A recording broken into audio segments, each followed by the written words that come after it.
I'm Staff Sergeant E.L. Craig. In the news, the threat of Hurricane Earl is putting service members along the East Coast on alert.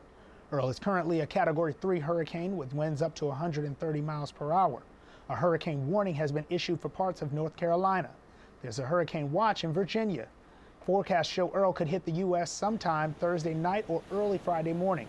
Already, Earl has made its presence felt in the Caribbean, tearing through the area, leaving behind flooding and plenty of damage. In North Carolina, people visiting Hatteras Island have been ordered to evacuate. There's also a mandatory evacuation for neighboring Ocracoke Island. In Virginia, the governor has declared a state of emergency in order to give members of the National Guard time to ramp up if they're needed. The Defense Department announced only 5 of 10 states that applied for waivers to the Military and Overseas Voter Empowerment Act have been approved to extend their deadline for accepting absentee ballots past Election Day. The MOVE Act passed last October requires states to send ballots to overseas service members 45 days before an election. Delaware, Massachusetts, New York, Rhode Island, and Washington were all approved, citing undue hardship in mailing ballots to overseas voters by the September 18th deadline.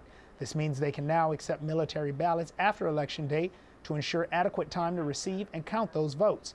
To check the status of your voting registration or to apply for an absentee ballot for this November's election, go to fvap.gov. This year's Newman's Own Awards for Innovation and Ingenuity have been announced, the military to medicine taking home the $15,000 top prize. The program provides resources to war-wounded caregivers, military spouses, and veterans. It also increases support for the long-term needs of those families as they re-enter the civilian sector and seek to attract military talent into the healthcare field.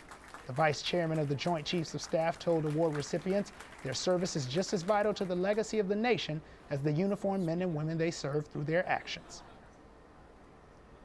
We have a common vision of the legacy of the people that serve this country, the moral obligation that we have to them to recognize that service and for ourselves to contribute to that service. And each one of you as award winners have done that in a way that is exemplary and noteworthy. More than $75,000 in total was awarded to 8 nonprofit organizations. Programs aimed at things like providing service dogs to wounded veterans, offering marriage enrichment retreats, and improving the overall military quality of life. Top award recipient Daniel Nichols, a former Navy Reserve chaplain, said his program's goal is committed to helping military families reintegrate into civilian life.